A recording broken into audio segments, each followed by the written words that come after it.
And good afternoon. Welcome on into the Wednesday edition of Helping Seniors of Brevard with Joe Steckler. I'm John Harper along with Kerry, Fink. And Kerry, Joe is off today, but you and I will hold down the fort. And we have a special guest with us as well. Kerry? Yeah, we're so honored to have somebody that's been part of the Helping Seniors Network, I guess almost since the day that Joe founded the organization, and that is Jennifer Helin of Seniors Helping Seniors. And people oftentimes get us intermixed, and that's probably because Jennifer does such a good job on both fronts, to be honest. Hey, Jennifer, how are you? Good, Kerry. How are you guys today? And so just so we can clear up any confusion that would begin from right there, Helping Seniors is a 501c3, which is a fancy term for a Florida nonprofit. And what we do, we exist to educate and inform and help people in need get connected to the resources that can help them as they age. As you know, our president and founder, Joe Steckler, has always been a big proponent of creating a aging plan so that we know where we're going as we get older and hit certain things along the way. But Jennifer, in addition to sitting on the board with Helping Seniors, is also part of, or at the head of, Seniors Helping Seniors of Brevard, which is really a premier agency of helping people on that first level of care and help in the home. Jennifer, you want to explain that maybe better than I can? Sure. So we are a home care company, and we do things a little differently in that we hire seniors to go out and help other seniors. That's the name. We really are Seniors Helping Seniors. We provide anything non-medical or hands-off. We do transportation, housekeeping, meal preparation, medication reminders, lots of different things so we can keep people in their homes healthy and independent as possible. And John Harper, you know, we jokingly say Jennifer heads up Seniors Helping Seniors, but in the world of helping seniors, it really is a lot of seniors who are involved in our organization. Joe himself is going to turn 87 this year. And I know, John Harper, that we've talked a lot about, you helped Joe get started on radio 20 some odd years ago with all of this. Yeah, it was a long time ago, obviously, when Joe approached me. He, at that time, was just starting up the Brevard Alzheimer's Foundation, located on Wickham Road, and I was happy to help out Joe in those days, and happy as I have been now over the past 10 years to help Joe with the Helping Seniors of Brevard organization. But, you know, Kerry, when the organization was first started, there really weren't that many organizations dedicated and designed for helping seniors. And Joe had the foresight and the vision to create an organization such as this, where we are able to provide, as you said at the outset of the show, valuable information for seniors so that they know exactly where they can get the needed help from. The help is so broad in scope that you really need someone to kind of get through the maze of situations that can develop for and about seniors. And that's what the organization has been all about. And I think 10 years later now, it's been doing a pretty good job, Kerry. I absolutely agree with you. You know, I remember when I first met Joe Steckler, and he said, Kerry, you know, I've done all this work. I've helped establish the Brevard Alzheimer's Foundation. We've got these clubs up and running called Joe's Clubs, daycare centers for caregivers to find a way to be able to move on with their lives and yet still get good quality care for the folks that they're in charge of and trying to help as they negotiate all those twists and turns with memory issues. And I remember when I met Joe, he said, Kerry, he said, what I've discovered along the way is seniors have a whole lot more issues than just simply memory. And he said, we used to have a countywide senior information helpline. It was shut down somehow. And he said, I really think we've got to step in and see if we can start to help on that front. And that's when he started the whole thing with helping seniors. That we established that senior information helpline, which is, I'll give you a second to grab a pencil, but that number is 321-473-7770, 321-473-7770. And, since Joe established that, we've had now, I think we've served more than 3,000 families free of charge who have called in. And I'm always amazed at how well we are able to do something that will make a difference for a senior. And so, Jennifer, I was going to ask you a little bit, because I know you were instrumental in helping us locate and bring Kim Bernard, who's our education specialist, into the fold. And you have a really good understanding of the kind of calls and things that we get on a day-to-day basis. Well, one of the reasons why I really liked Kim and thought she would be a great addition to our team is that she is also a family caregiver. So she understands exactly where, the people that are calling from the senior's standpoint, from her mom's standpoint, and from her own standpoint as that family caregiver. So I thought that gave her a lot of compassion and a lot of background knowledge about what people are facing. But we get phone calls. It's amazing the very different phone calls that we do get, but a lot about transportation. That's a big deal here in our county right now because of COVID. We're getting a lot of calls about meals and also about finances. A lot of seniors still have not gotten their stimulus check, so they're calling and wondering where that is. It's just amazing the number of different phone calls, and it could be anything from my refrigerator does not work, to I need a place to put mom. She's got memory issues. I can't care for her at home anymore, and I need a recommendation on local facilities that would be a good place for mom to go. So it really runs the gamut. Jennifer, there's so much, as you said. This is John Harper here.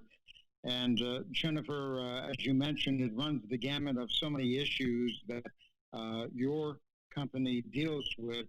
What is a typical visit that your caregivers encounter on a daily basis? What is that like? So for seniors helping seniors, and when we're dealing with a client, again, that could be very different from client to client. But typically it's coming in, doing some transportation to a doctor's appointment, maybe stopping by the grocery store or the pharmacy afterwards, getting people home, making sure that they have a nutritious meal, doing the dishes afterwards, throwing a load of laundry on, whatever we can do to be helpful. In that time period, we really try to make sure that we're doing a most efficient job as possible. I'm always a big one for if we're making meals, then we're going to make for tonight and leftovers, a homemade leftover for tomorrow or something to put in the freezer so that when they don't have a meal, they have something nutritious and homemade they can take out and reheat. Jennifer, I know that the company that you and your mother started many years ago is very caring and concerned about each of the individuals that you serve on a daily basis. With the industry that you're in, providing care and service to so many, how does a person listening to us right now kind of decipher or cut through all of the different companies that are competing for that particular type of service, for people to call and say, I want my mother, my father, my parents to be associated with your company and get that type of daily service? What would you say to our listeners? How can they cut through the red tape and, so to speak, why would your company stand out from all the others? Well, I think the big thing that makes us stand out is the fact that we only hire seniors.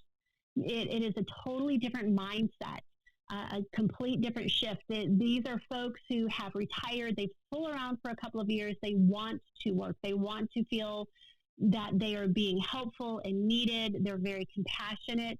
They're there because they want to be there, and they really go above and beyond when they are with someone else. So it's just a totally different mindset of a workforce. But for people who are on the fence, I would ask them to give us a call, because we're very honest if we're a good fit, or if maybe we think they're not a good fit, they need a hands-on company or maybe some personal care. So we want to have a conversation. Just like when someone calls Kim over at Helping Seniors of Brevard County, a conversation, and we can talk for an hour, and we don't charge anything, but what is really going on and what is the best way to meet those needs? And it might be a combination of us coming in, maybe some respite care from the Brevard Alzheimer's Foundation. It may be Meals on Wheels in addition to some evening meals prepared by our Seniors Helping Seniors caregiver.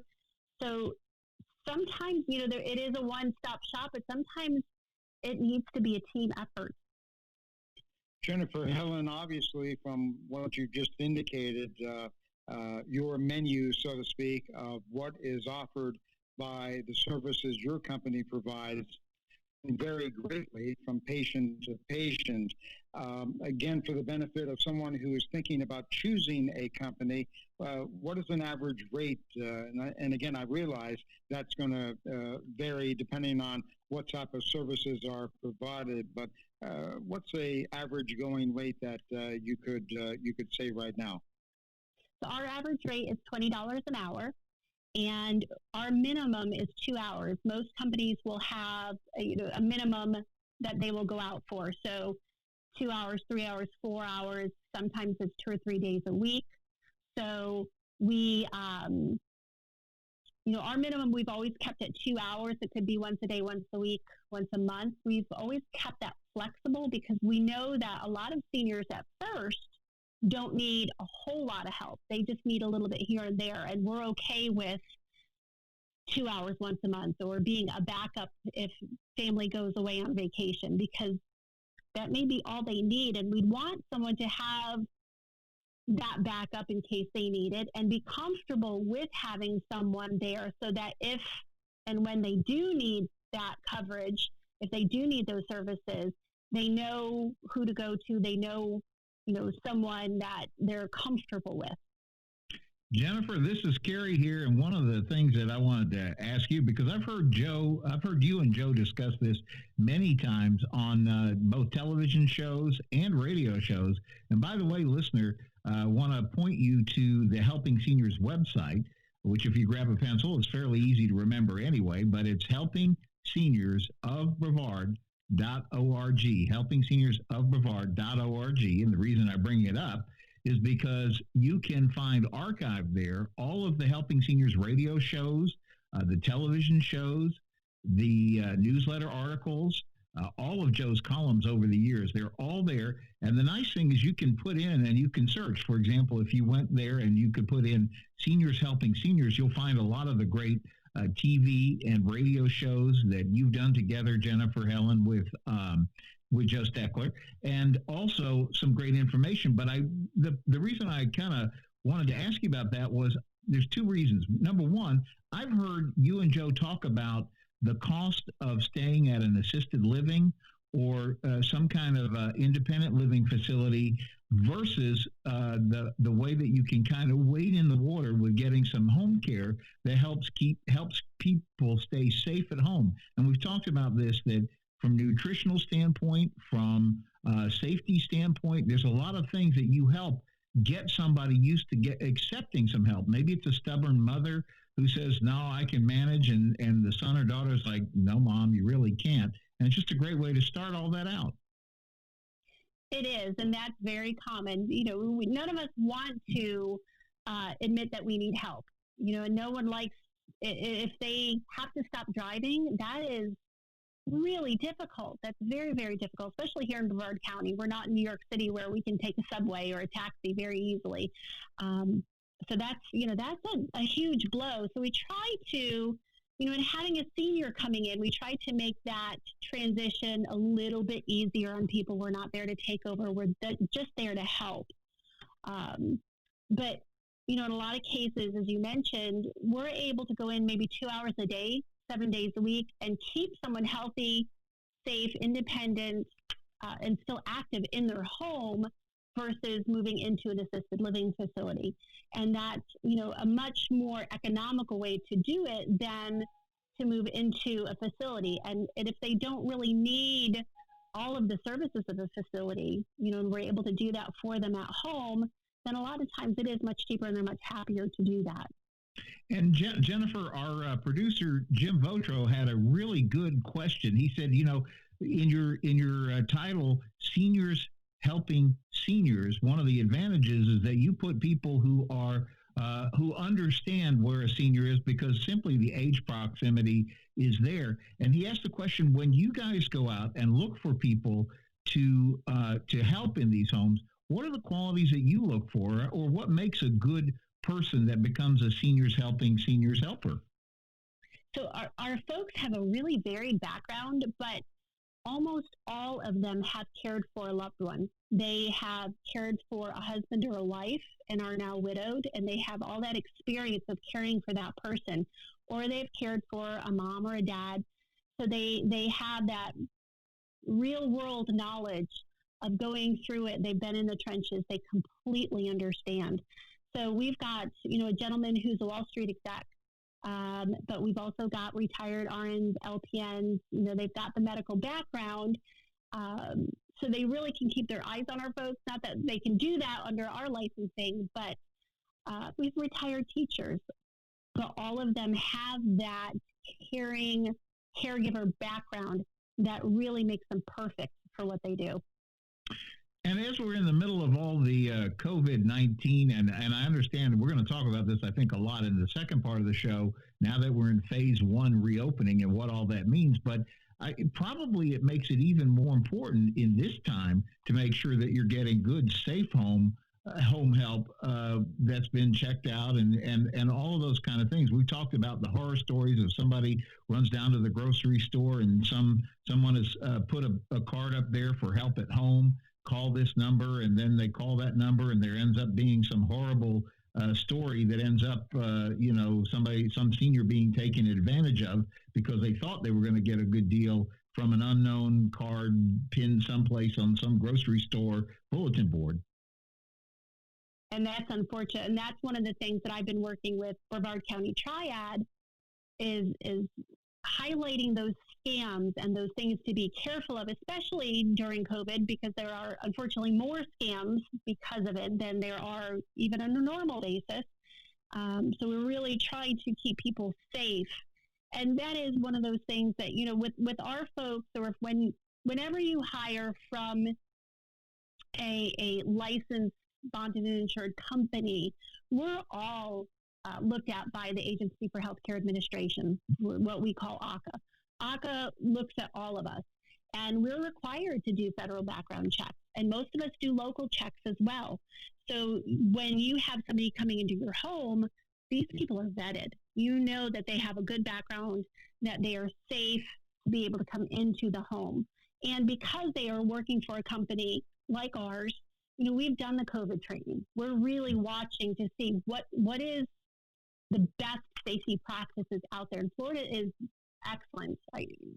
I know, we've talked about New York versus Florida in different services, but as far as safety has been concerned, ACA got out those safety protocols pretty quickly, and everyone has followed them, and we're really trying to make sure that we keep our caregivers safe so that they can go out and keep our clients safe. That's a good point that you bring up, because as our listeners may or may not know, our office is for helping seniors. We're co-located in the Senior Resource Center of Brevard, which is co-located with Zon Beachside, the assisted living facility, kind of a state-of-the-art facility over there. And it's a beautiful office, but I remember when they went into lockdown early, and this was way before I think most of us had heard of this thing called, COVID-19 or any of that kind of thing. And we're thinking, oh my goodness, is this extreme or not? But we can see now, several weeks later, that really has saved a lot of lives in our county, I would think. They really have. And I've been watching, throughout the United States and up into Canada. There was definitely a difference between states and countries of how quickly they shut down their assisted living facilities, how quickly they protected their seniors. And Florida really, Zon did that in the very beginning of March. They were one of the first ones, but Florida in general really shut down very quickly. And I'm afraid to say the articles that I'm seeing out of Canada, they did not until the beginning of April. And their cases are much different. We are thankfully so far ahead than where we would have been had we not done that. So I'm really thankful that they have been really cautious about who they let in and the safety practices that they put into place to keep everybody safe. So, Jennifer, the number of cases then being reported in Canada per population, considering the difference between the Canadian population and the United States, it's dramatically different? It's dramatically different in the elder population, and it's specifically in the assisted living facilities. I know in Ontario, and I love Ontario because we used to vacation there quite a bit. I'm from upstate New York originally, and it's a beautiful, beautiful place. But I know they did not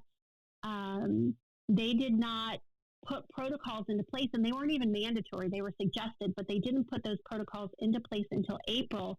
And by then, COVID was rampant in the facilities. 90% is one of the data points that I saw. 90% of the cases at that point in time in Ontario were in assisted living facilities. Wow.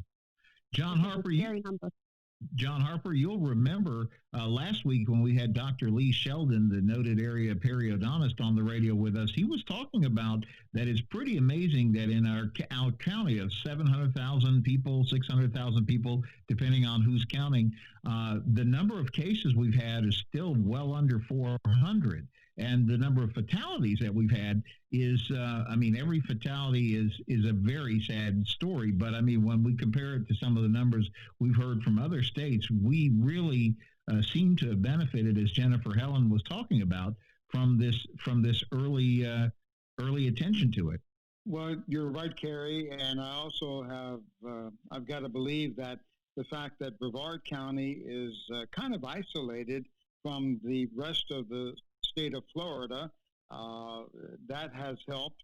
The number of people from New York State, Connecticut, New Jersey, early on when the virus first started, all were coming down to South Florida. I think that's why South Florida's numbers have been so high, along with Orange County in the Hey, Jennifer, John Harper here, and following up on Brevard County and the number of COVID-19 cases that have been reported in our area compared to other parts of the state of Florida and other parts of the country, I'm under the impression that it's due to our geographic location in Brevard County here on the Space Coast that has limited the number of people actually coming into our area versus South Florida, where when the virus first hit, a lot of people from New York, New Jersey, Connecticut, Pennsylvania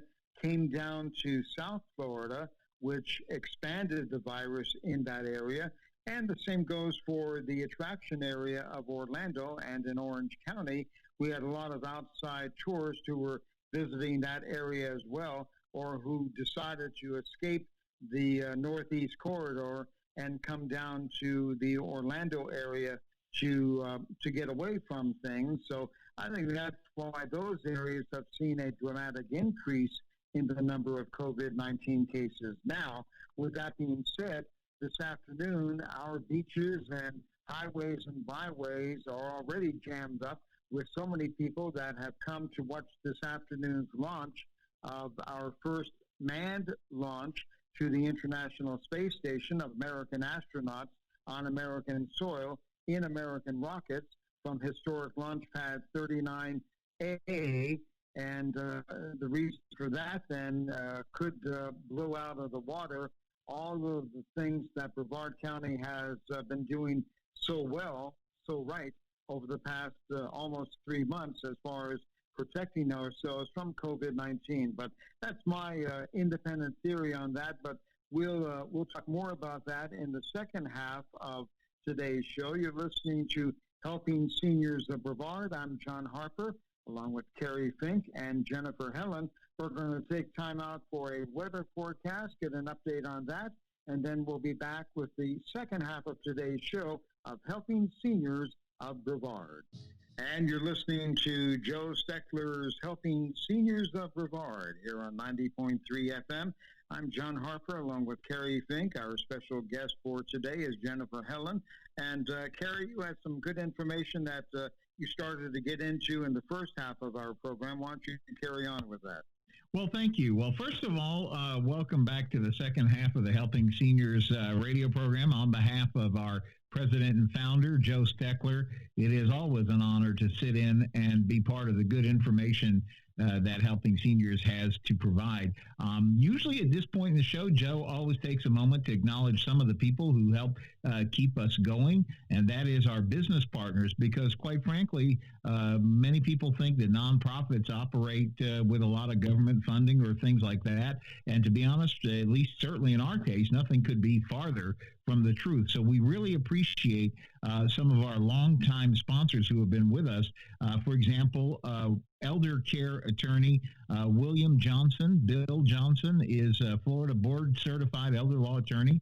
He and Joe go way, way, way back. Dr. Lee Sheldon, who is a noted area periodontist. In fact, John Harper, we were joking in a recent radio show that I think that it may have been Lee Sheldon when he had a TV program that actually got Joe off on the TV direction, very much like you helped Joe get started in radio. Also want to acknowledge the Eye Institute. They have been part of Helping Seniors almost since the get-go. And another person who's been very much part of Helping Seniors and supported the work of Helping Seniors, not only through her company, but also by taking her time, volunteering, the same as you do, John Harper, on the Helping Seniors board. And I'm talking about Jennifer Helin, who is also our guest today. So welcome back, Jennifer.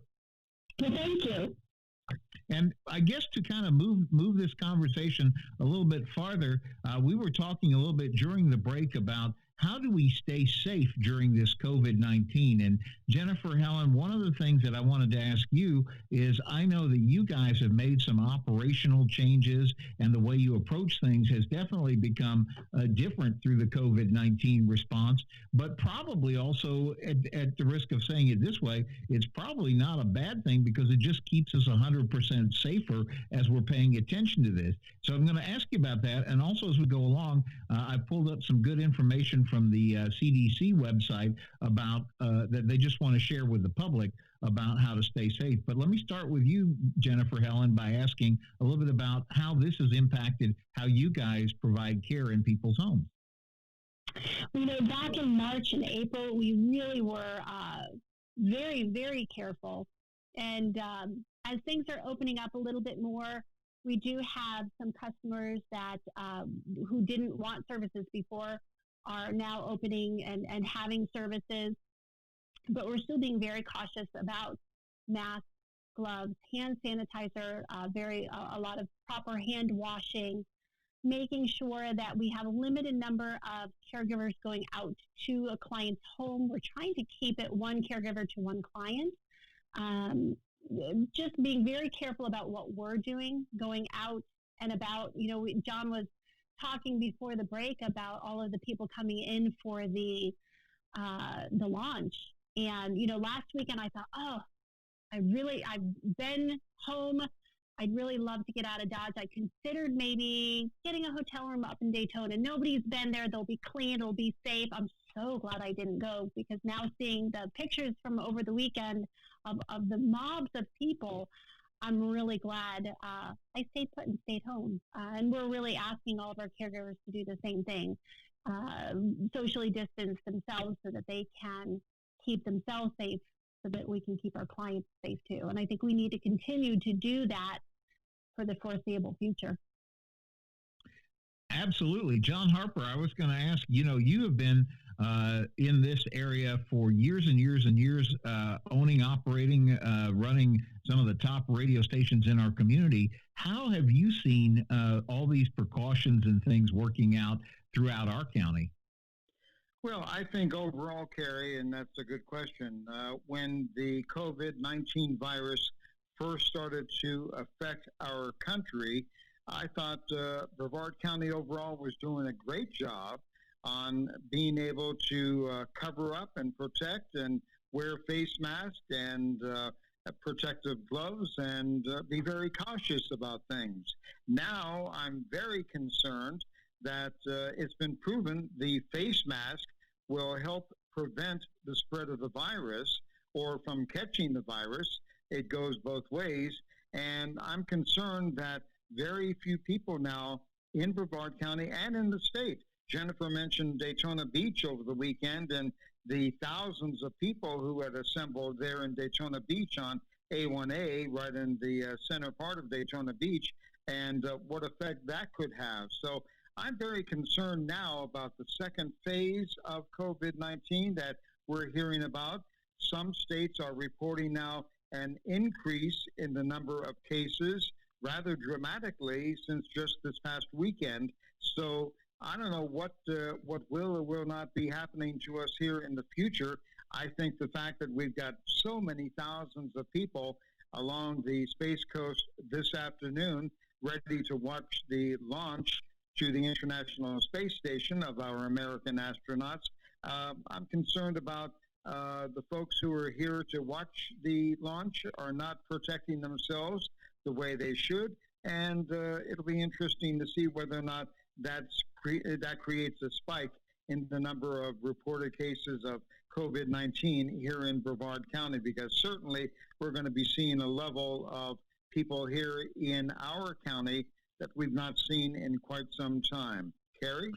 You know, that's so right what you're saying. And one of the things is I think you're hitting on the point about complacency. We were all, seems to me like we all did a very good job about taking it seriously. And when they told us, give us 30 days to slow the spread and all those things, I saw people really making heroic efforts to jump through all the necessary hoops. And you're right. Now that we're at this point in it, I want to share a couple of things. These are straight from the cdc.gov website, cdc.gov. And these are just a couple of things. There's a really good page. All you have to do is look at CDC and put in COVID-19, and you'll be able to navigate right to the same page. But I wanted to report just a couple of things here because they want us to know how it spreads. And so a couple of the points that they mention is that there's currently no vaccine to prevent coronavirus, and that the best way to prevent the illness is to avoid being exposed to it.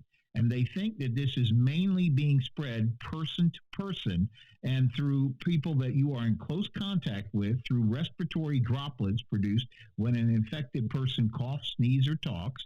And then these droplets land in the mouth or nose of people who are nearby or possibly inhaled into the lungs. And so what they suggest as how we do this is, and there's really like 6 different points that they suggest. Number one, wash your hands often. And they say you have to do this with soap and water for at least 20 seconds, or use a hand sanitizer that contains at least 60% alcohol. Avoid touching your eyes, nose, and mouth.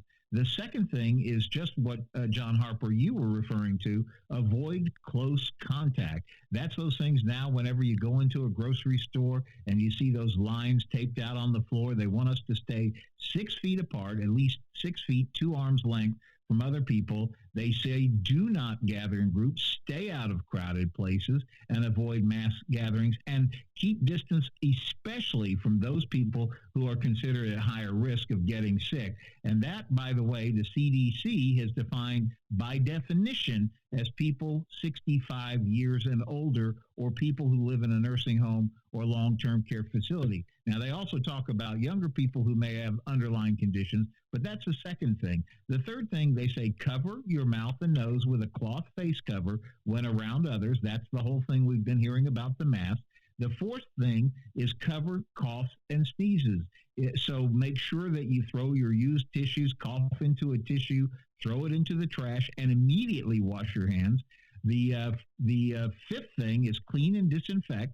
So they want you to clean and disinfect, frequently touch surfaces daily, and if surfaces are dirty, clean them, use a household disinfectant.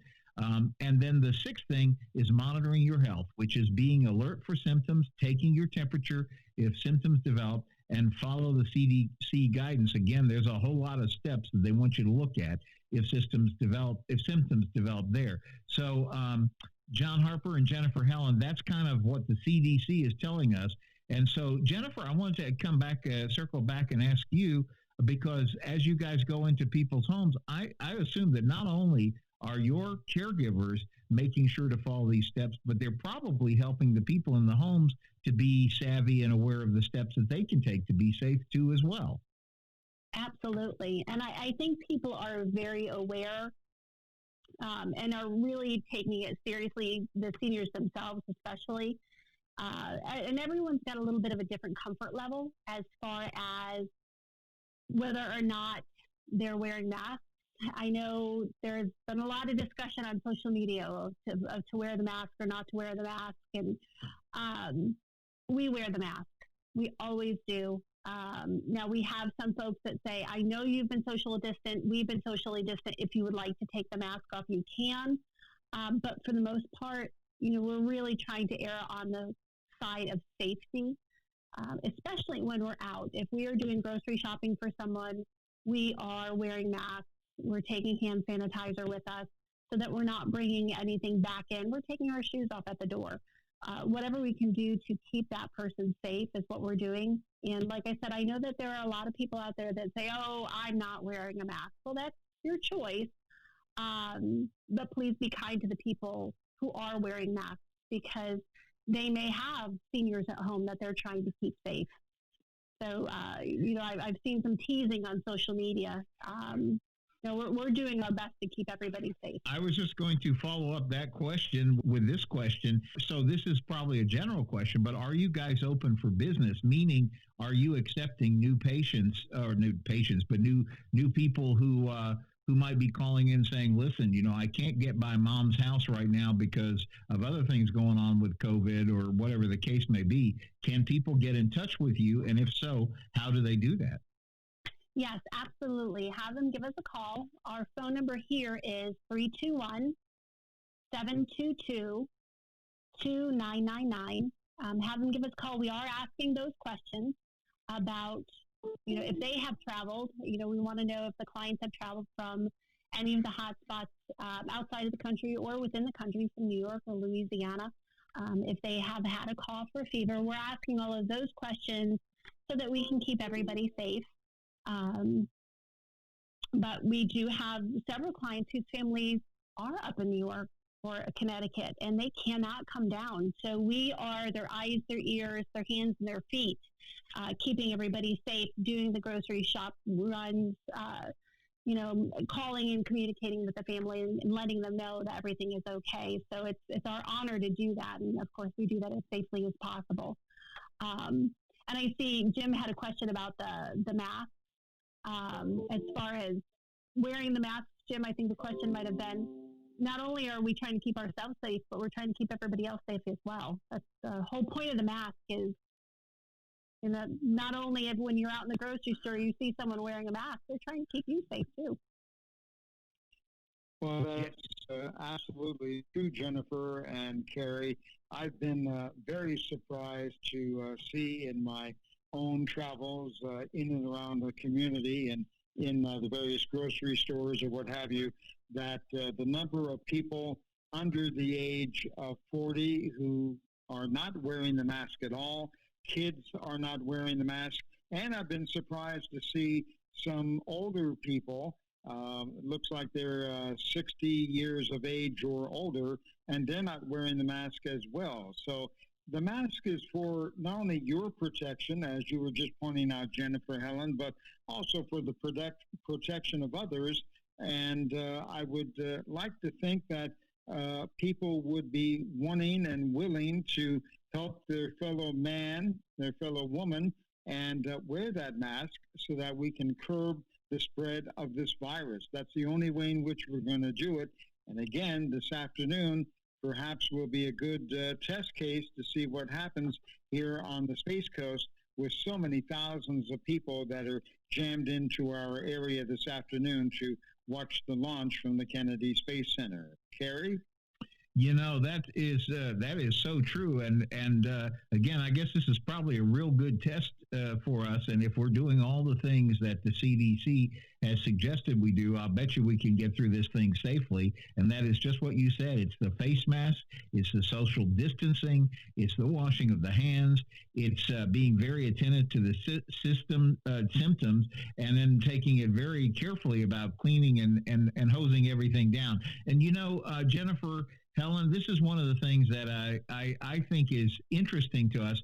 I always think there's a kind of a bright side to everything we go through. And my hope and prayer is that we have gone through this COVID-19 thing, that the things that we have learned through this admittedly rather severe kind of restrictive time will really help us even when we cycle back around into flu season and things in the fall. I know they talk about, well, what if there's another resurgence or things, and we know typically when we get into flu season, but it does seem like everybody is really learning to take this kind of healthcare seriously, which is good in all cases. It really is, and it's sad, and I've seen a lot of teasing about the hand washing, but, truthfully, were we all doing proper hand washing before this? Probably not, but I think we all are now. And I think we're much more aware of our cleanliness, keeping ourselves safe and keeping the people around us safe, and making sure that for those who are around us who may have compromised immune systems, that we're taking that much more seriously now. And I think that's always a good thing, because we've always got people in our lives. My parents, thankfully, are extremely healthy. They're doing great. But I have a sister who has rheumatoid arthritis, and she's got a weakened immune system because of that. And then the medications that they give her for it reduce her immune system as well. So we've always been a little bit more aware of being careful if we've got a cold or not to be around her. But I think this has made us even more aware of how much we do need to protect those people in our society that might not have the immune systems that everybody else has. And the other thing that I think is maybe a silver lining, or at least it's a positive way to look at it, is that, for years, Joe Steckler has talked, he's been the county's, I think, if not absolutely near the top, but I would really say the top person who has been advocating for seniors. You see it was he tirelessly writes newspaper articles, does the radio shows, the TV shows, all the things that Joe has done over the years, and he's always talking about, look, seniors don't get the care and focus on as a group that they really deserve. And I've certainly joined beating that drum, saying, listen, we live in a county that cares enough to raise a half-cent sales tax so that we can make sure that our kids are getting all that they need when they go to school. And yet the reality is we have more seniors over 65 than kids under 18. And so the question is always, are we paying attention to the needs of seniors? And my hope and prayer is, through this whole COVID-19 thing, is that we really are starting to take the needs of seniors seriously. John Harper, I wanted to ask you to jump on that and talk a little bit about your own experience with that as well. You've been part of helping seniors since the day Joe launched this. Well, that's true, Kerry, and it's first of all, in hearing what types of protective measures have been put in place by Jennifer Helin's company, as she and the people who work for her go out and see patients on a daily basis. That's comforting to hear, and I think it shows the proactive stance that Jennifer and her company are taking toward this virus, and she's on the forefront of, I think, helping people really become more aware of how they can take better care of themselves as well. Before we did the radio show today, I was at a very busy gas station, one of those gas stations that has 20 or 22 pumps or something like that, and I did a little personal observation, obviously, as I'm pumping gas and going inside to pay and things like that. I found it interesting that out of the 22 pumps, virtually no one was wearing protective gloves as they pumped their own gas or diesel. And you got to think and wonder how many people have touched those gas pump handles during the course of a day, even if they have been wiped down by the company. And that's got to be a big area where this virus can be spread. And I'm very concerned about that. And virtually nobody was wearing a mask as well. So I'm very concerned about what could be coming up here in the second phase of this COVID-19. And a lot of people seem to think that the storm is over, and I don't think it is over. We have just started to fight this fight, and will not rest until we have some type of vaccine. It looks like maybe from what I'm hearing, Kerry, maybe you've heard differently, I'm hearing the first or second quarter of 2021 when hopefully we'll have a vaccine. Kerry? Yeah, I sure hope that's the case, and the faster the better. And I hear all these things about moving at warp speed towards it, but I realize it's easy to say and difficult to do. But I think as long as we are careful to follow the guidance, and I think that's what you're really hitting at, John Harper, is that we have to be careful to follow that guidance and not get complacent about it, to take those masks, to take the all the recommendations that we were just talking about on the CDC website. And that brings up a point that I want to make sure we at least touched on before we got down to the end of the show, is we get a lot of calls. In fact, we did a Helping Seniors update. We do Helping Seniors updates, which are little social media short blurbs, 8 to 15 minutes or so, every Monday, Wednesday, and Friday. And what we're trying to do is check in with different areas around the county to find out what services and things and how people are reacting to that. You can find them on our Helping Seniors Facebook page, as well as on our Helping Seniors YouTube channel.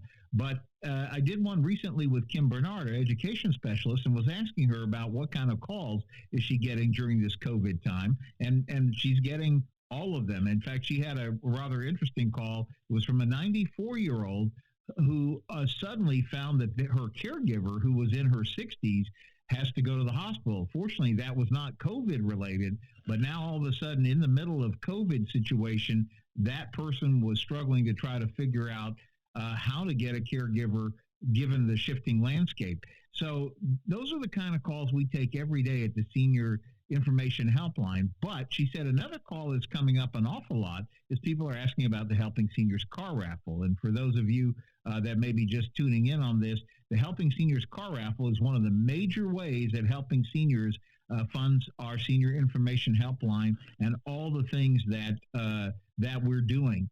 And so with that, the Helping Seniors car raffle originally was going to have its grand drawing on April 25th at the American Muscle Car Museum, and we had to postpone that for all the good reasons that John Harper was saying. We're not allowed to have large public gatherings.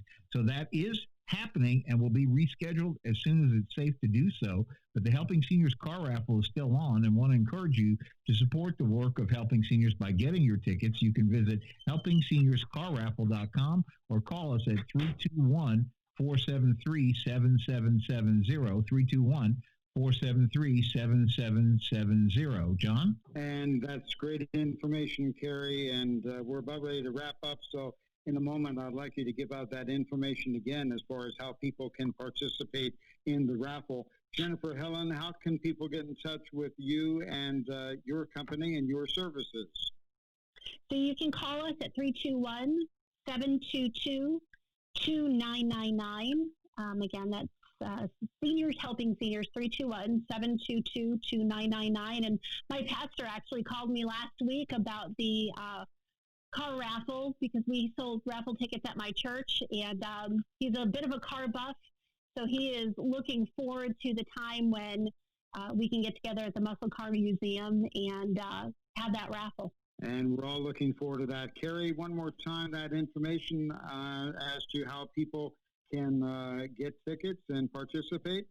You can go to helpingseniors.carraffle.com, helpingseniors.carraffle.com, or give Kim a call at the Helping Seniors senior line at 321-473-7770. That's 321-473-7770, John. Kerry, Fink, thanks so much for helping to co-host on this portion of Helping Seniors of Brevard. Jennifer Helin, we can't thank you enough for being our special guest, as well as all the things you do for the organization, since you serve on the board with me as well. Joe Steckler, of course, has been off today. We look forward to seeing or hearing Joe Steckler next week on the show for another edition of Helping Seniors of Brevard. And for our guest and co-host, for Jennifer Helin, for Kerry, Fink, I'm John Harper. Our thanks to Jim Votro for producing and getting everything together for us. And we'll be back next week, 12 noon to 1 o'clock, right here on 90.3 FM for another edition of Helping Seniors of Brevard.